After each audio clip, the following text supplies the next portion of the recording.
Reenacting the French Napoleonic Fusilier. This is part 2, which will be focusing primarily on the field gear and weaponry of the French soldier approximately in June of 1815 at the Battle of Waterloo. If you're looking for the headgear and uniforms, please look for part 1. The first thing we're going to take a look at here is the gouvernet, or the cartridge box utilized by the French throughout the Napoleonic Wars. There's actually two variations of this. There's the pattern of 1801 and the pattern of 1812. The differences are pretty minuscule, however, we will go ahead and cover them. The biggest visual difference between the two models of cartridge boxes is the martingale on the back. That is the white buff strap, which holds on to the cartridge box with a leather thong and then attaches onto a button onto the uniform habit. As you can see in these examples, the martingale is removable on the 1801 pattern box. This is an original model 1812, which, as you can see, the martingale is directly sewn into the side of the cartridge box. You may also note in these original examples that I'm showing that there is slight variation in the size of the box. The reason is the fact that sergeants' boxes and such were a slightly smaller size, whereas that of the individual fusilier was actually a larger box. Another major difference between the 1801 and 1812 is the longer flap on the 1812 model. I chose to make a reproduction of the model of 1801, just so if I chose to do an earlier impression for the Napoleonic Wars, this cartridge box would work for both. And just like everything else in the military, old issue items are used up first before the new stuff is sent out to the troops. With the help of my buddy Ian, he sent me a link to a Russian Reenactor Forum in which it had amazing details on how to actually construct one of these boxes as accurately as possible. And I did include the link for that in the description. The final results were great. The whole box itself is constructed of rough out leather. The flap is highly polished, just like with the originals. It's waxed. On the inside, you've got a little leather button to keep the implements pouch closed, along with the internal flap, keep moisture out of the black powder. The inside has the wooden block, which I likewise made. I'll show that to you later. There's also the little button which attaches to the pick, which likewise is regulation inserted into the block. On the underside, you can see the straps for the pokelem, along with the iron buckles that I chose to utilize. Iron or brass buckles are actually correct. I chose to go with iron because that seemed, at least from the historical accounts that I was able to come across, more common for First Empire. The other issue is that brass buckles tend to react badly with white buff leather and create a lot of verdigris and things of that nature. And here's a good view of the back of the cartridge box as well. Let's move on to the white buff leather strap for the cartridge box and the frog for the bayonet, or the porte-gouvernet. Finding real white buff leather proved to be more of a challenge than I thought. I actually had to order an entire roll of it from C&D Jarnigan, which was not a cheap endeavor at all. In fact, I've got a lot of leftover for a lot of other projects at this point. The cartridge box strap on my reproduction is the regulation length and likewise the proper 3 inches in width. With the 1812 regulations, it eliminated the extra baldric for the bayonet and the short sword, and therefore the bayonet was immediately placed onto the cartridge box strap. There's 2 different variants of the frog for the bayonet, one with a hold down strap and one without the hold down strap. Here's my repro with the hold down strap with a leather button holding it all the way down through the scabbard here. I used the bayonet itself to actually form the leather around the bayonet itself and then stitch it up from there. So wetting and stitching process. Here's a good little shot of the details, and in particular the white buff leather that is sewn up around the throat of the scabbard. I used a steel finial at the bottom. Brass is incorrect for First Empire, so you definitely want to make sure you find one with steel, not brass. There is a little bit of a debate whether or not the scabbard should be black leather or should be natural brown leather, because there are several originals that exist that are brown. And the reason for this being is the process of leather dyeing during this particular time period was what was called iron dye. It's a process of using basically rusty items with vinegar, and then it reacts with the tanning process, turning it from a brown to a black leather. The issue is that over the last 200 years, if the leather has not been conditioned properly, which obviously something 200 years old isn't, it's going to fade out, and hence you lose that black look to it. Now, of course, the counter argument is, oh, well, the cartridge box stayed black, so that's obviously wrong. The original scabbards were brown. That logic works if you don't pay attention to the regulations. The cartridge box was exceptionally well taken care of, and the scabbard, even in the regs, doesn't get a whole lot of talk. The cartridge box got a lot more wax and a lot more treatment than the scabbard ever got, hence the aging difference. Let's move on to the cartridge box ornament of the Fusilier. There were several variants, some that were one piece, some that were two piece. I opted for a one-piece reproduction that I got from Historical Twist Store in Canada, and I was quite pleased with it. As you can see, it sets off the box very nicely. Most units in the French army utilized a linen cover over the gaberne, at least for the Fusiliers, simply because, well, let's face it, you're spending a lot of time on that cartridge box making that flap nice and pretty. Now, if we flip it over, you can see how you've got the pokelem that's strapped onto the bottom, and you can see how it ties in 3 different spots. The gaberne cover would commonly have the ornamentation that was on the cartridge box painted onto the front as well. If we look at the back, we can see how there's the linen ties, and it's hand sewn just like everything else. On the inside flap of this original gaberne, you can see the soldier's number, date of manufacture, unit markings. This was all regulations, so I duplicated that on all of my leather items as well, including the flap of my own cartridge box that you see here. In fact, all of the soldier's individual items that were issued to him had to be marked with his company letter, his number, and then, of course, the year in which it was manufactured and henceforth given to him as issue. So let's go ahead and take a look at what was held inside the gaberne and the implements pouch. As you can see, there's quite a few little things here, oiler, ammunition, obviously, extra flints, things of that nature. But please note the screwdriver combination tool. The one illustrated here is actually kind of odd because they've never actually found an original one of these dug up on any battlefield or campsite. So the question is, did it actually ever exist? Obviously, since I can't get my hands on it, what I opted to do was go with the British variant of this because, well, let's face it, a musket tool is a musket tool, and it's not too overly different regardless, and it's within the realm of possibility that British soldier might have actually dropped it, French soldier picks it up, etc. The other things that I carry in my gaberne, as you can see, I've got the oiler there, I've got the extra flints, I've got extra pieces of linen to use for cleaning the musket, and of course I've got the pick and the whisk. The whisk was not in the regulations. The pick, however, was. It was to fit in between the wood block and the cartridge box housing. The whisk was never ever mentioned. However, the brass chain is mentioned in some accounts as being very common towards the end of the Napoleonic period. Of special note is also the cartridge box block here, which most reproductions are made of multiple pieces. The originals are all one single piece. So I will say this was a whole lot of fun with a drill press trying to get all that in there without breaking the box apart. My bayonet is a high-quality reproduction from Pedersoli, so it's a made in Italy. It's not one of the cheap Indian-made ones.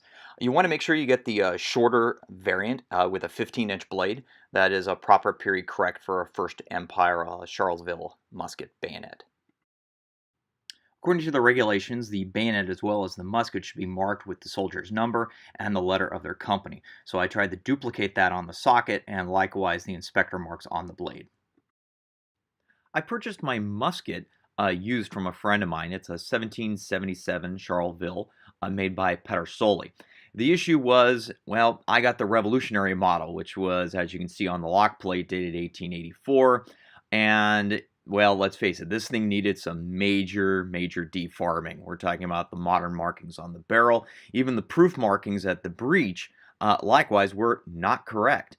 And to convert this into a year 9 was going to be quite a major obstacle. The only thing that I had as a consolation prize was the fact that even if I had purchased a year 9 Pedersoli, it wasn't correct to begin with. So I was going to start from scratch here and turn this into one heck of a gunsmith project. First thing I did was begin to track down the proper stamps I would need in order to mark the barrel and such properly.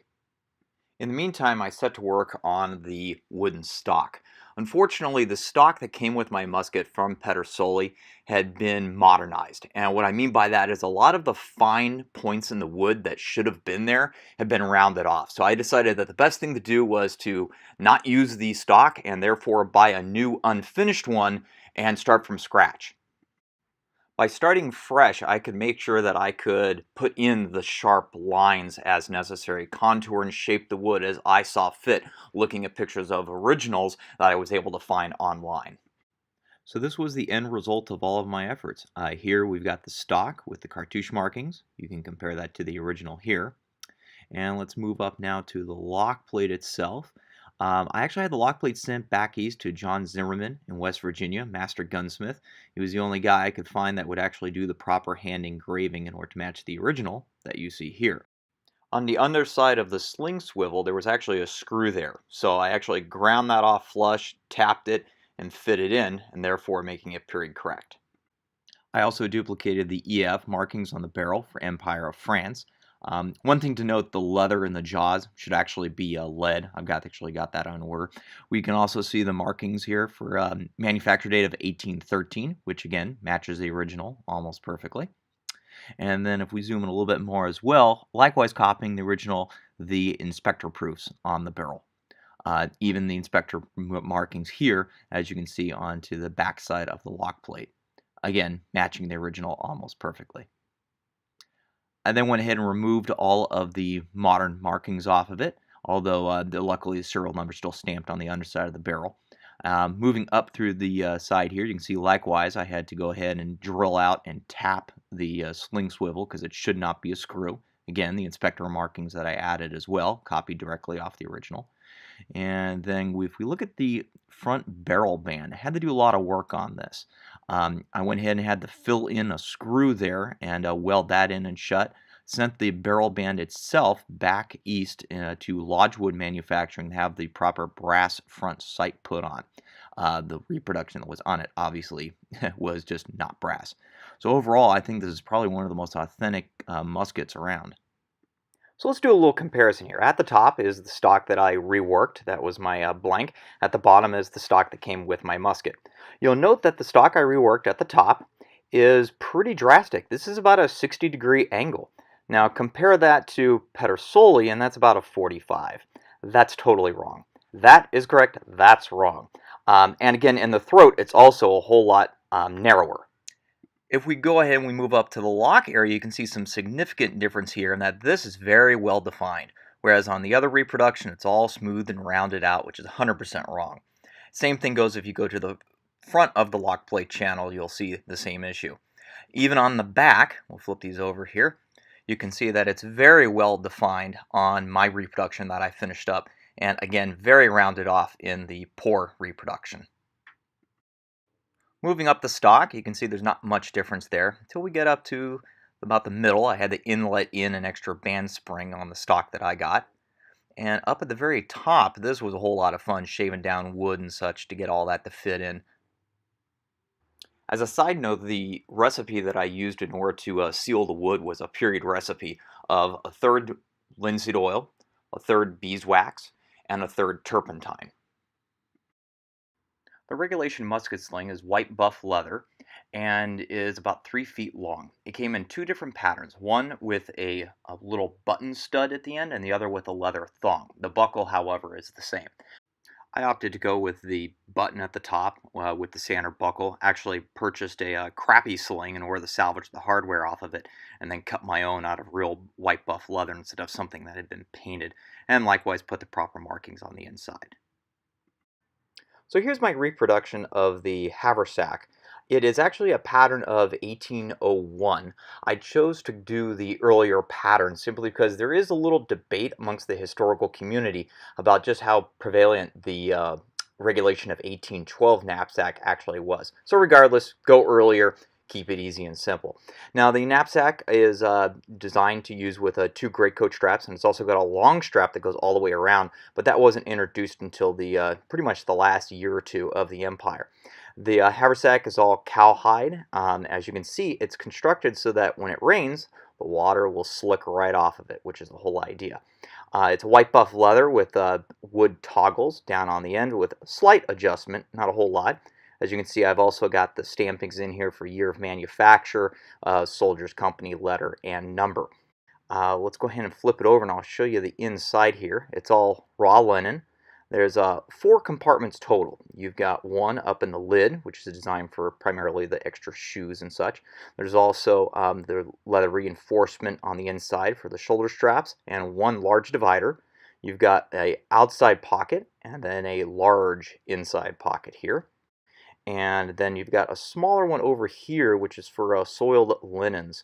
Actually, that varies depending on what regulation you're looking at. But you've got 1, 2, 3, 4.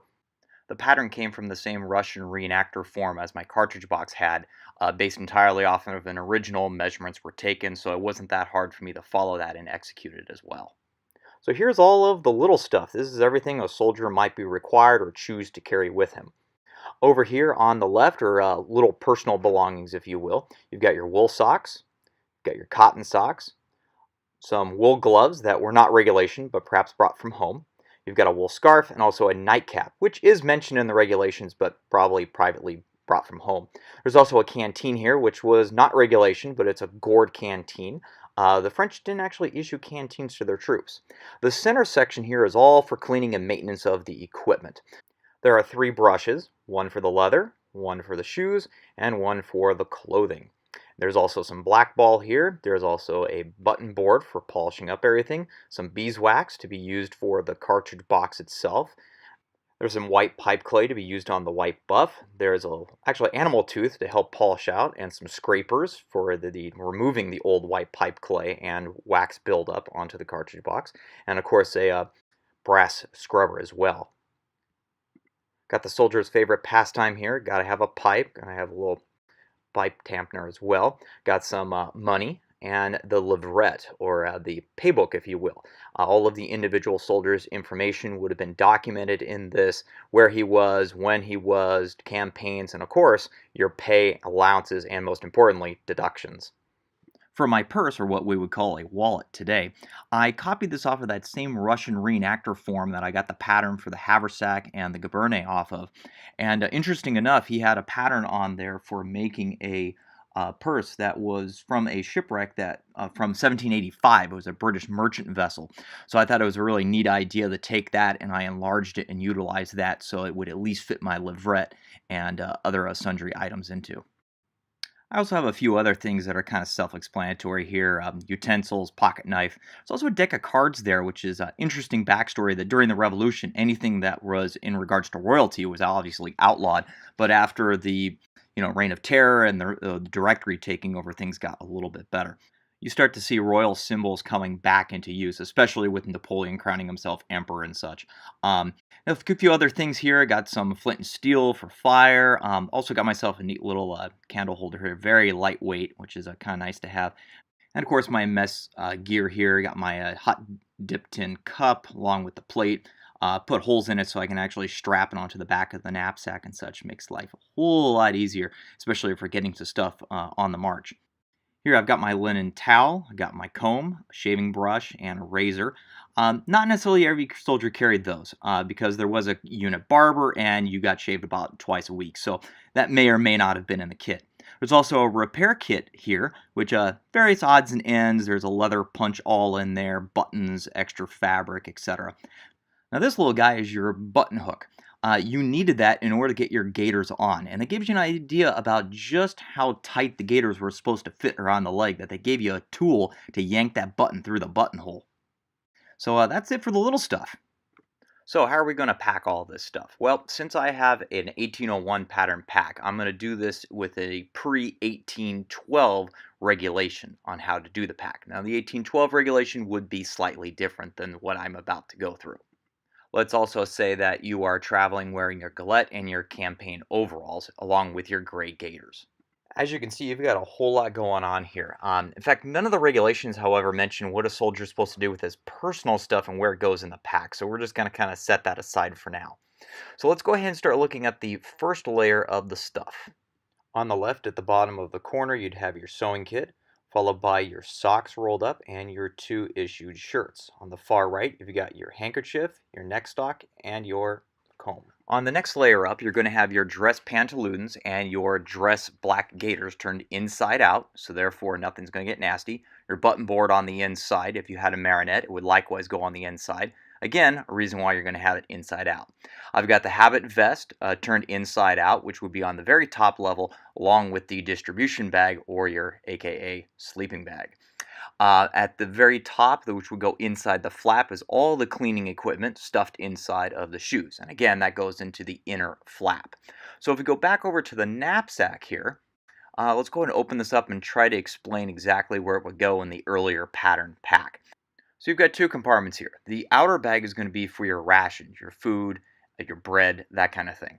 Then you've got your larger bag here, and that's where all that clothing, what I just went over there, is going to go into, again, the large bag. Now you've got one other compartment over here on the left. Now, according to the pre-1812 regulations, this is for soiled linens. After 1812, they started putting cleaning equipment and things like that into there as well.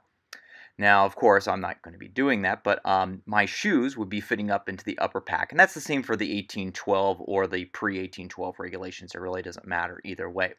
So as you can see, that's a whole lot of stuff going into the pack. I assume the personal items would go right on top of that nice and easy, as it will all fit, oddly enough. That concludes our look at the French Napoleonic Fusilier of the Battle of Waterloo, his uniforms, gear, and equipment. Thank you for tuning in, and please like and subscribe.